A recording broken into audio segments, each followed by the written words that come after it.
This is a podcast by the Straits Times.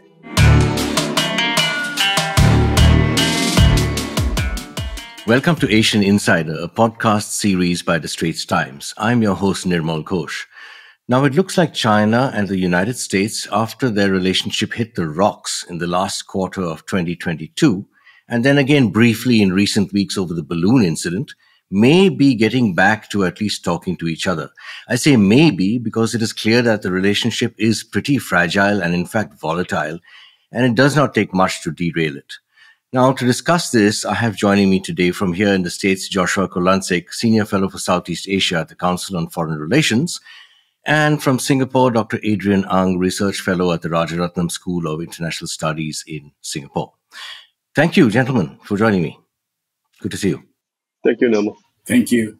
So, Dr. Ang, if I may start with you, we may see US-China diplomatic contacts back on track soon, which may prove that the balloon episode was a bump in the road. A serious bump, but still only possibly a bump. Therefore, what lies in store for the longer relationship? Are these two powers actually learning the painful process of how to live with each other? I think that's right. So, why the Blinken visit to Beijing was important was, after the summit between President Xi and President Biden in Bali, both sides were searching for a base in the relationship, right? A sort of to stabilize the relationship. And this was going to be an important step in stabilizing the relationship. But of course, right, sort of the fallout of the balloon incident meant that there was great domestic pressure on the administration to cancel Secretary Blinken's visit. And so both sides are still trying to find stability or base in the bilateral relationship. So a bit like heavyweight boxers circling each other. Yes. So, we have, disagreement about, whether, this is Cold War 2.0 or not. But again, I think, a reasonable analogy is, this is, right, sort of both sides still trying to figure out the parameters of the relationship, the parameters of competition, if we will, right? So, and I think, what we're also both sides are trying to figure out is what are the mechanisms for communication and also more importantly, right, sort of crisis management if things get out of hand. Crisis management, yes. So, Mr. Kurlantzick, what are your thoughts on that, the dynamics of the relationship going forward? Are you confident that both sides can handle the crises that crop up from time to time? Not at all. I mean, I think it's already had several incidents in which there were crises, and when the United States called, the Chinese side did not pick up. So there is no real dedicated hotline where you can really confirm that both sides are going to pick up the way there was in the latter period of the Cold War with the United States and the Soviet Union. So I would have no confidence in that whatsoever. And the Biden administration may be searching for some base, maybe, in the relationship. And maybe she was too, as signified by sort of subtle signals to back off some of the wolf warrior diplomacy, maybe. But I think that if you look at it from the broader view, Biden's China policy is actually extremely tough. It's actually much tougher than Trump's China policy, because Trump's China policy, while he stated a lot of tough things, some of them actually overtly racist, his China policy was all over the place and not coherent necessarily in its toughness, whereas Biden's policy has, in addition to not being making overtly racist statements, which is good, has been consistently tough and coherent in a way that Trump's hasn't. And I think that's only likely going to increase in the run up to 2024 and with the current Congress. So, certainly a line of communication, even in the worst period, is always going to be good and would be valuable. But I don't have very high expectations that the relationship is going to improve, and I think it's probably going to deteriorate. Good that you brought up Congress, Josh, because I'm going to ask Dr. Ang. Dr. Ang, we have a lot of China hawks in Congress in DC, of course, and the general atmosphere has been described as somewhat hysterical. If you take the media, cable TV news watched by millions of Americans on an almost daily basis refers to China as an adversary or even an enemy.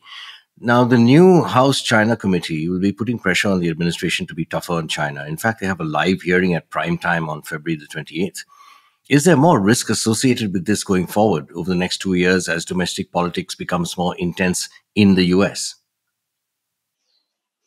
I think that's right. I think Josh is very right that there is going to be domestic pressure, especially from the Republicans on the administration on China. But again, looking at the issue, I think in the longer run, this really isn't very new. The Republicans are sort of, dusting off, sort of a Cold War playbook, right? Sort of accusing they accuse the Democrats of being, soft on communists, right? So the dynamic, I think, isn't new, right? Sort of the context, of course, is new. And I think we're going to see, certain incidents, possible incidents in the near future that are going to put strains on the bilateral relationship. So the chair of the House committee has said that he plans to visit Taiwan later this spring, which of course will strain bilateral relations with Beijing. And of course, Speaker McCarthy has promised that he will visit Taiwan as well. So, I think for countries in Southeast Asia, right, one of the difficulties that we see in the bilateral relationship and where, the countries in the region do not have agency is the state of domestic politics in both the United States and China, right? So it is difficult for the countries to have any agency in terms of the political dynamics that are happening in both countries. Joshua Kurlantzick, your thoughts on that? Well, I would disagree that it's a Republican thing. I think that China is actually the last bipartisan issue in which there's consensus in the United States. I mean, I think the Republicans aren't pushing something on Democrats. I think the state of views about China spans a very broad spectrum, and there is a very wide range of consensus on a whole wide range of issues, including brutal human rights abuses, trade policy, genocide in Xinjiang, and many other issues. I think let's recall that Kevin McCarthy is the speaker now, but it was the previous speaker of the House, Nancy Pelosi, herself a lifelong advocate of a very tough China policy, who visited Taiwan earlier. I don't think there's very much daylight between Democrats and Republicans. You have everyone from the most left-leaning Democrats almost to people like the new head of the China Committee who tend to be pretty tough on China. Their reasons may vary, but I don't think it's a Republicans pushing Democrats thing. I think it's actually the last issue of bipartisan consensus left in Washington where there isn't much consensus on anything anymore. Do you think what China has been saying, that the U.S. overreacted? Now you have a lot of speculation here, of course, in the States about that the U.S. needn't have shot down 3 other unidentified objects. And I saw a report that Chinese social media is kind of laughing or scornful at the United States. Of course, social media is social media in any country, and not really a definitive indicator. But still, it shows the mood of the public in some respects. And do you think the administration has come out looking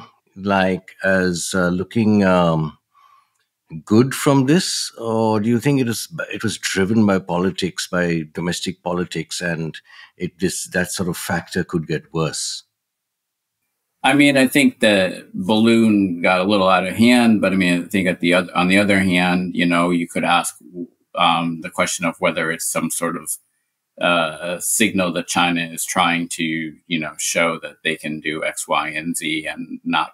If there was no response provoked, then they would probably go out and say they did this with and got no response, and therefore the United States is delinquent in protecting its own borders. So no real great solution, I think to that. I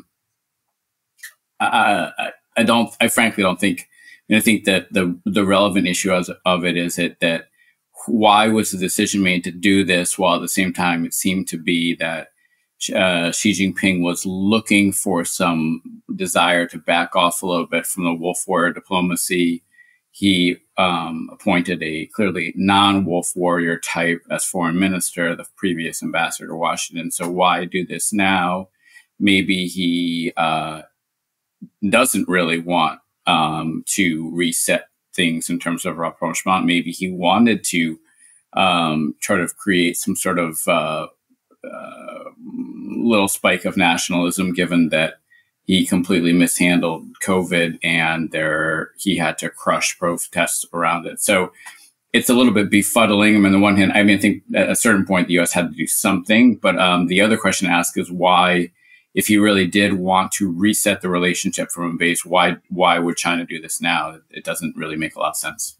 Right. Dr. Ang, back to you for a moment to respond to that. I think Josh brings up a good point. It was Nancy Pelosi, leader of the Democrat Party, who created the issue last August.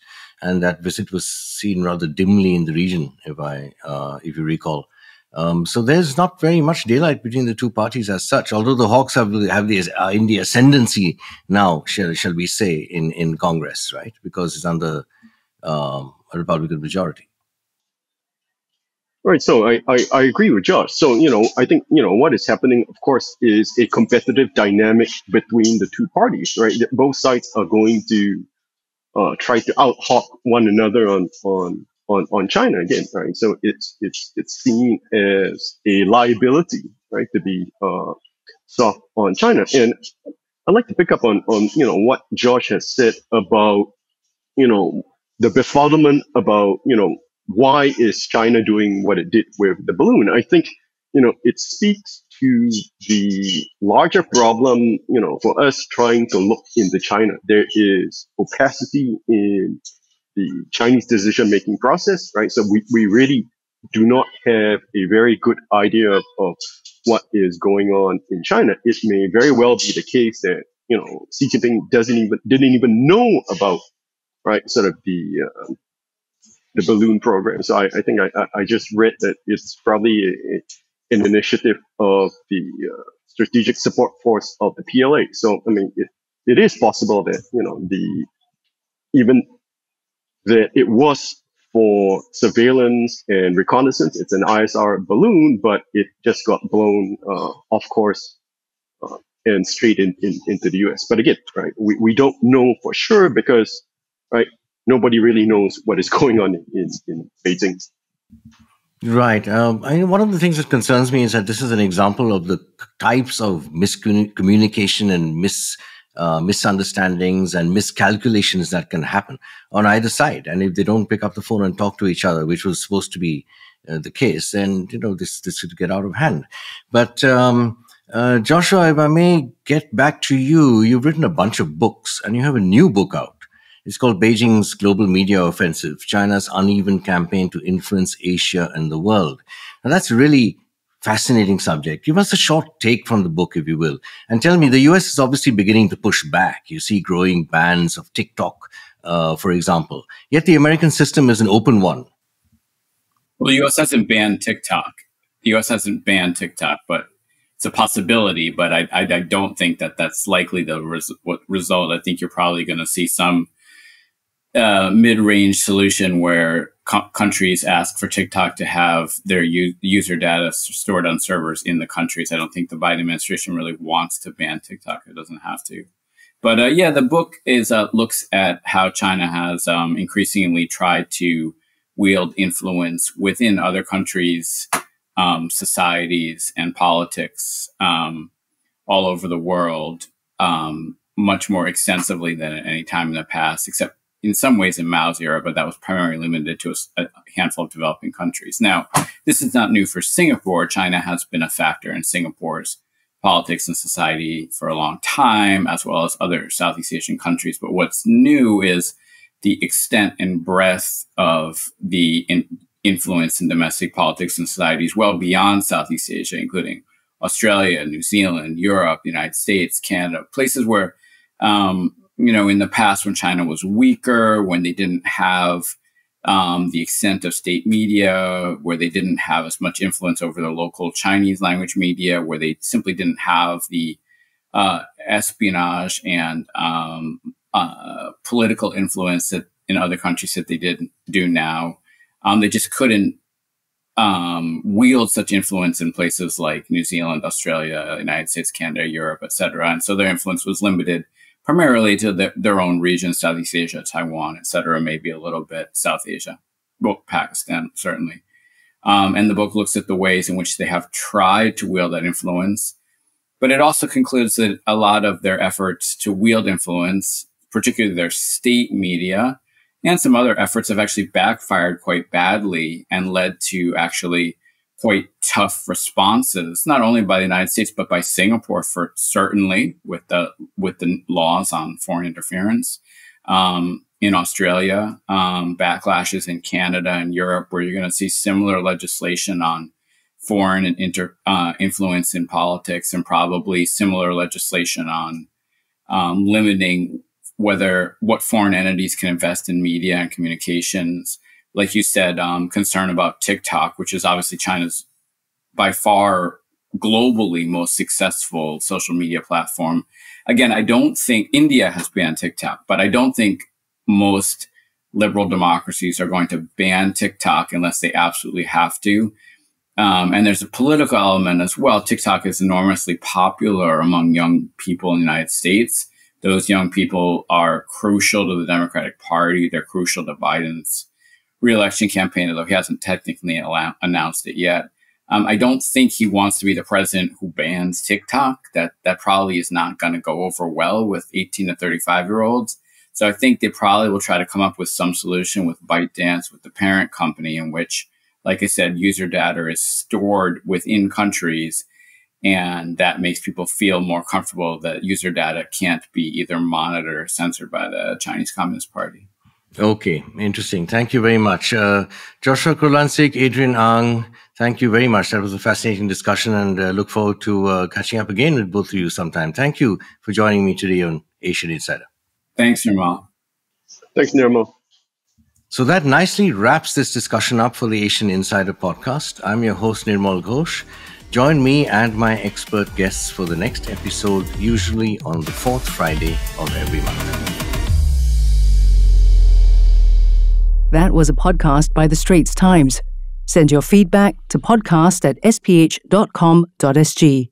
Find us on Apple, Spotify, Google Podcasts, or via the Google Voice Assistant and Amazon Alexa-enabled devices. For more podcasts by the Straits Times, the Business Times, and Money FM 89.3, you can also download the Audio by SPH app.